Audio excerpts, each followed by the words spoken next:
মরুভূমির নিস্তব্ধ রাতে হঠাৎ আকাশ ফেটে গেল। আগুনের আলো ছড়িয়ে পড়ল শহর জুড়ে। কাউবয়রা ভেবেছিল এটা বজ্রপাত, কিন্তু না, এটা ছিল দানবদের আগমন। এক অচেনা লোক, যার নিজের নামটাও মনে নেই, তার হাতে বাঁধা ভবিষ্যতের মতো এক অস্ত্র। আর সেই অস্ত্রের খোঁজেই নেমে এসেছে ভিনগ্রহী দানবরা। বন্দুক বনাম লেজার, ঘোড়া বনাম স্পেসশিপ, মানুষ বনাম এমন শত্রু যারা আলোকে অস্ত্র বানায়। আজকের ভিডিওতে আমরা দেখব কিভাবে এক ভুলে যাওয়া মানুষ হয়ে ওঠে পুরো শহরের শেষ আশা। কাউবয়দের বিরুদ্ধে দাঁড়ানো এলিয়েনদের রক্তাক্ত সত্য কাহিনী। চলুন শুরু করি এই অসম্ভব যুদ্ধের গল্প। সদ্য বিবাহিত আমাদের নায়ক বন্ডের একদম কাছেই ছিলেন তিনি, কিন্তু যন্ত্রণা ভোগ করতে থাকা মহিলাটি কেবল হতাশ হয়ে তার দিকে তাকিয়ে থাকতে পারছিলেন। এই সময়ে এলিয়েন দৈত্যটি তার শরীরের ওপর কোনো ভয়ানক পরীক্ষা চালাচ্ছিল। সেই সময় হাত পা বাঁধা তার স্বামীও রাগে কাঁপতে শুরু করল, কিন্তু সে শুধু নিজের চোখের সামনে দৈত্যকে তার স্ত্রীর ভেতরের অঙ্গ বের করতে দেখল। একটি যন্ত্রণাদায়ক চিৎকারের সাথে সেই মহিলা চিরদিনের জন্য মৃত্যুর কোলে ঢলে পড়লেন। কিন্তু তখনও শোক করার সুযোগ মেলেনি। এলিয়েন দৈত্যটি বড় বড় পদক্ষেপে বন্ডের কাছে এসে পৌঁছালো। সে ধাতব বালা মেটাল ব্রেসলেট খুলে একপাশে রেখে দিল এবং তারপর লেজার তলোয়ার তুলে সোজা বন্ডের কিডনিতে আঘাত করার প্রস্তুতি নিল। হাড় ভাঙার মতো ব্যথা বন্ডের ভেতর এক অদ্ভুত বেঁচে থাকার আকাঙ্ক্ষা জাগিয়ে তোলে। সে পুরো শক্তি দিয়ে সংগ্রাম করে দৈত্যের মুখে আঘাত করল। মুখ কাটতেই এলিয়েন ব্যথায় চিৎকার করে উঠল। সুযোগ পেয়েই বন্ড টলমল করতে করতে উঠে বসল এবং অজান্তেই সেই ধাতব ব্রেসলেটটি নিজের হাতে পড়ে নিল। এটা দেখে এলিয়েন ক্ষিপ্ত হয়ে উঠল, তার দাঁত কিরমির করতে লাগল। বন্ড কিছু না ভেবেই রক্তে ভেজা শরীর টেনে নিয়ে সেখান থেকে পালিয়ে গেল। জীবন মৃত্যুর মাঝে সে কোনো মতে পরীক্ষাগার থেকে পালাতে সক্ষম হলো, কিন্তু বাইরে আসতেই চোখ ধাঁধানো আলো এবং তীব্র ঘোর তাকে অজ্ঞান করে দিল। অনেকক্ষণ পর বন্ডের জ্ঞান ফিরলে সে দেখল যে সে একটি নির্জন মরুভূমি এলাকায় গোবি ডেজার্টে পড়ে আছে। পেটের ক্ষত এবং হাতে বাঁধা রহস্যময় ব্রেসলেট দেখে বন্ড অবাক হয়ে গেল। সে সবেমাত্র ঘটে যাওয়া ভয়াবহ দুর্ঘটনাটি সম্পূর্ণরূপে ভুলে গিয়েছিল। সে স্বাভাবিকভাবেই পাথর তুলে ব্রেসলেটটি ভাঙার চেষ্টা করল, কিন্তু যতই জোর লাগাক না কেন সেটি ভাঙার নামই নিচ্ছিল না। ঠিক তখনই পেছন থেকে ঘোড়ার পায়ের শব্দ শোনা গেল। তিনজন পুরুষ শিকারী কাউবয়দের বেশে তাকে ঘিরে ফেলল। তাদের জিনের ওপর মানুষের চামড়া এবং স্ক্যাল্প মানে মাথার খুলির চামড়া ঝুলছিল। বন্ডের ভীত চেহারা এবং নীরবতা দেখে তারা তাকে জেল থেকে পালিয়ে আসা কয়েদি মনে করল এবং সিদ্ধান্ত নিল যে তার স্ক্যাল্প কেটে পুরস্কার নিয়ে যাবে। কিন্তু তারা আন্দাজও করতে পারেনি যে বন্ড যদিও তার স্মৃতিশক্তি হারিয়েছে, তার লড়াইয়ের কৌশল এখনও একটুও কমেনি। কিছুক্ষণের মধ্যেই সে সব বাউন্টি হান্টারকে মেরে ফেলল। একজন সঙ্গী গুলি চালালো, কিন্তু কাছাকাছি থাকা এসে লক্ষ্যভ্রষ্ট হলো এবং নিজেই মারা গেল। বন্ড সবাইকে শেষ করে তাদের কাপড় পরে ঘোড়ায় চড়ে এক অচেনা কলোনিতে পৌঁছে গেল। সেখানে সে ভাবল প্রথমে বাড়ি গিয়ে একটু পান করব এবং বিশ্রাম নেব। কিন্তু যেই সে বসল, একজন সুন্দরী মহিলা তার সাথে কথা বলতে এলো। সে গভীর আগ্রহের সাথে তার দিকে তাকিয়েছিল। যেই তারা দুজন কথা বলতে যাবে, কলোনির পুলিশ বারে ঢুকে বন্ডকে ধরে ফেলল। বন্ড বারবার বোঝালো যে সে অপরাধী নয়, কিন্তু পুলিশ না শুনে তাকে টেনে নিয়ে গেল। বাধ্য হয়ে সে পুলিশ প্রধানের ওপর হামলা করল, কিন্তু সেই মহিলা যে প্রথমে তার সাথে কথা বলেছিল বিশ্বাসঘাতকতা করে তাকে ফেলে দিল। থানায় নিয়ে যাবার পর বন্ড জানতে পারল যে তার বিরুদ্ধে বেশ কিছু গুরুতর অপরাধ আছে। এত বড় অপরাধ যে কলোনির পুলিশ প্রধানও কিছু করতে পারবে না। তাকে সরাসরি ফেডারেল কোর্টে পাঠানো হবে। রাতারাতি তাকে একজন দুষ্টু কয়েদির সাথে জেল গাড়ি মানে প্রেজেন্ট কার্টে বসিয়ে রওনা দেওয়া হলো। কিন্তু রাস্তায় ঘোড়ায় চড়ে আসা একটি দল তাদের পথ আটকে দিল। এই দলের প্রধান ছিল সেই দুষ্টু ছেলের বাবা কর্নেল জোন্স। সে এই এলাকার একজন বড় প্রভাবশালী ব্যক্তি ছিল। তার গুন্ডারা কলোনির পুলিশের থেকেও বেশি শক্তিশালী ছিল। তবু পুলিশ প্রধান হার মানলেন না এবং সেই দুষ্টু ছেলেকে ছাড়তে অস্বীকার করলেন। উভয় পক্ষ সংঘর্ষে নামতে চলেছে, ঠিক তখনই আকাশে একটি তীব্র আলো দেখা গেল। সেটি খুব দ্রুত গতিতে কলোনির দিকে এগিয়ে আসছিল। বন্ডের ব্রেসলেট থেকে অদ্ভুত আলো বের হতে লাগলো, যেন কেউ সেটিকে সক্রিয় করছে। লোকেরা কিছু বুঝতে না পারতেই ইউএফও কলোনির ওপরে চলে এলো। নীল রশ্মি নিচে পড়তে লাগলো এবং পুরো রাস্তা আগুনে জ্বলে উঠল। লোকেরা চিৎকার করতে করতে পালাতে লাগলো, কিন্তু ইউএফও দড়ি দিয়ে মানুষদের ধরে ধরে ওপরে টেনে নিতে লাগলো। মহিলা, শিশু, বৃদ্ধ কেউই বাঁচতে পারল না। বিপদের সময় বন্ড বলল যে তার কাছে কোনো উপায় আছে। সে ব্রেসলেট তুলে চেষ্টা করল এবং হঠাৎ ব্রেসলেটটি পরিবর্তিত হয়ে গেল। তা থেকে এক অদ্ভুত শক্তি বের হলো, যা এমনকি দেয়াল ভেদ করতে পারত। বন্ড তার শক্তি ব্যবহার করে জেলগাড়ি ভেঙে ফেলল এবং মুক্ত হলো। এবার সে সরাসরি ইউএফওর দিকে ঘুরে হামলা করল। এক আঘাতে ইউএফও চুরমার হয়ে মাটিতে পড়ে গেল। কলোনির লোকেরা ভয়ে ভয়ে সেই জাহাজটির কাছে পৌঁছালো। সেটির গঠন এতই অদ্ভুত ছিল যে কর্নেল জোনসের মতো অভিজ্ঞ লোকও অবাক হয়ে গেল। ঠিক তখনই পাশের ঘর থেকে একটি চিৎকার শোনা গেল। সবাই অস্ত্র নিয়ে দৌড়ালো, কিন্তু ততক্ষণে এলিয়েন পালিয়ে গেছে। কেবল একটি বড় থাপার চিহ্ন এবং সবুজ রক্ত পড়ে রইল।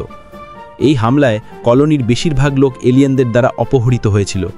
নিজেদের পরিবারকে বাঁচাতে সবাই মিলে পিছু ধাওয়া করতে বের হলো, কিন্তু বন্ড আলাদা হয়ে গেল। সে তার অসম্পূর্ণ স্মৃতির সাহায্যে তার পুরনো বাড়িতে পৌঁছে গেল। দরজা খুলতেই তার অতীতের কিছু ঝলক মনে পড়তে লাগলো।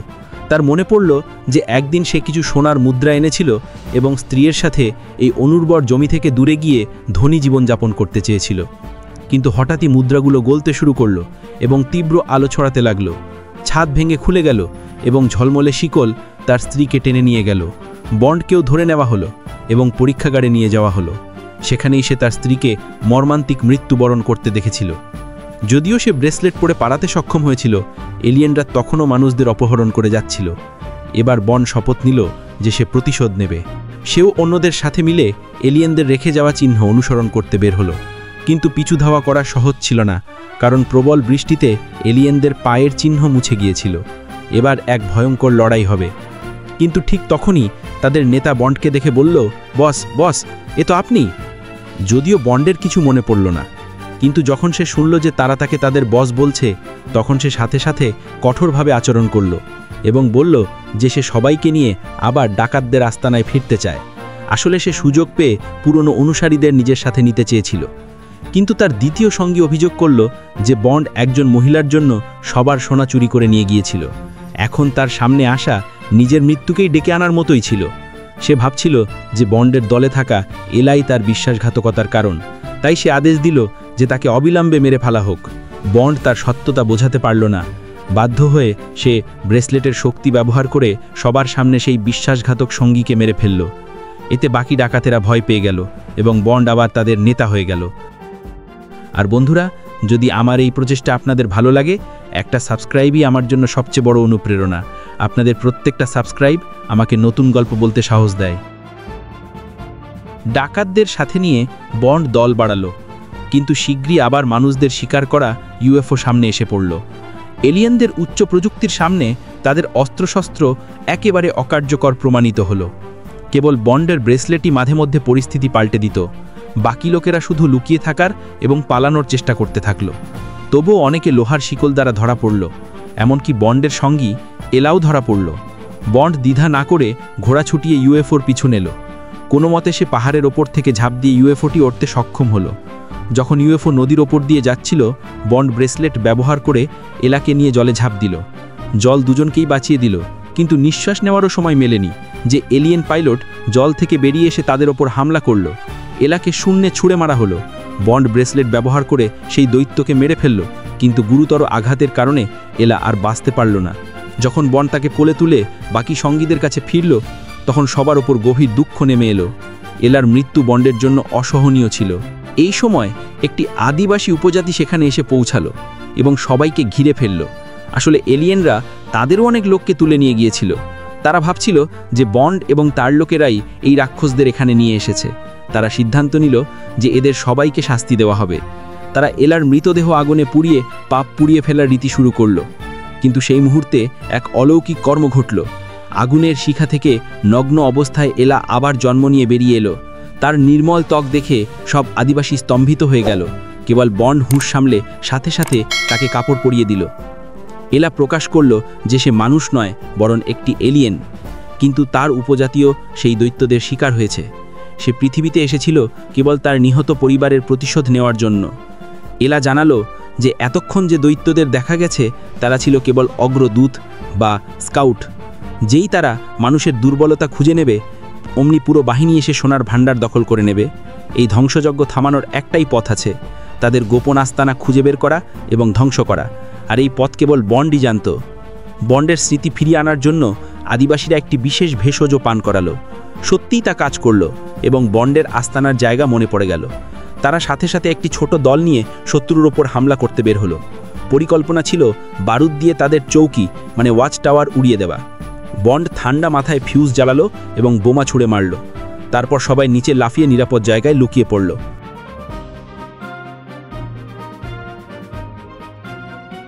কিন্তু এলিয়েনরা হঠাৎ মাটির নিচ থেকে বেরিয়ে এলো।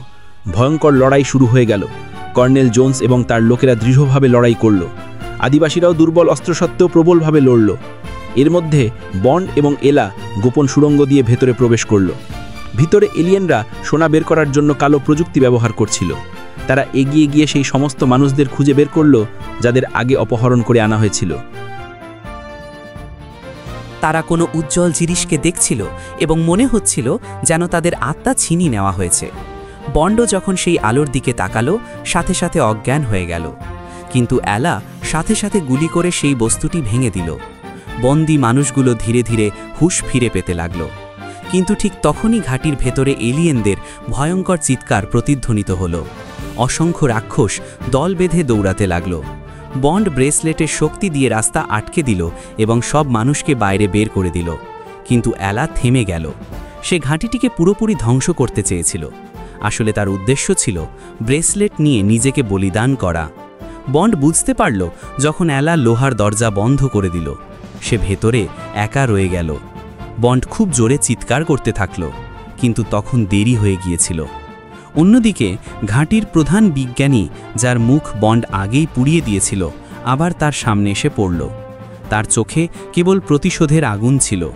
সে বন্ডকে ধরে অপারেশন টেবিলে বেঁধে ফেলল এবং লেজার ছুরি তুলল। কিন্তু ঠিক তখনই কর্নেল জোন্স এসে পৌঁছল এবং গুলি চালালো। বন্ড সুযোগ পেয়ে নিজের অস্ত্র দিয়ে সেই বিজ্ঞানীকে মেরে ফেলল। সোনার চুল্লি ফেটে গেল এবং গলিত সোনা সেই রাক্ষসকে গিলে ফেলল। পুরো ঘাঁটি কাঁপতে শুরু করল। বন্ড এবং জোন্স কোনো মধ্যে পালিয়ে গেল। কিন্তু ঠিক তখনই তারা দেখল যে এই পুরো ঘাঁটি আসলে একটি বিশাল ইউএফও ছিল। এবার সেটি উঠে পালাতে শুরু করল। কিন্তু এলিয়েনরা জানতেও পারল না যে এলা আগেই জাহাজের কেন্দ্রে পৌঁছে গিয়েছিল। সে ব্রেসলেট সক্রিয় করে নিজেকে বিস্ফোরণে সঁপে দিল। ইউএফও চুরমার হয়ে গেল। সোনা যেন বৃষ্টির মতো আকাশ থেকে ঝরে পড়তে লাগল। গ্রামের লোকেরা বেঁচে গিয়ে তাদের পরিবারের সাথে মিলিত হল। সোনা সংগ্রহ করে সবাই সুখে শান্তিতে জীবনযাপন করতে লাগল। কিন্তু বন্ড, যে সবসময় একা ছিল, আবার নিজের পথে বেরিয়ে পড়ল। আজকের গল্প যদি আপনার ভালো লেগে থাকে তাহলে একটা লাইক দিয়ে পাশে থাকুন। আর এভাবেই নতুন নতুন ফ্যান্টাসি, সাইফাই আর অ্যাকশন মুভির ব্যাখ্যা পেতে চাইলে অবশ্যই সাবস্ক্রাইব করে বেল আইকনটা অন করে রাখুন। পরের ভিডিওতে দেখা হবে আরেকটা থ্রিলিং গল্প নিয়ে। ততক্ষণ পর্যন্ত ভালো থাকুন, নিরাপদে থাকুন আর সিনেমার দুনিয়ায় ডুব দিন আমার সাথে।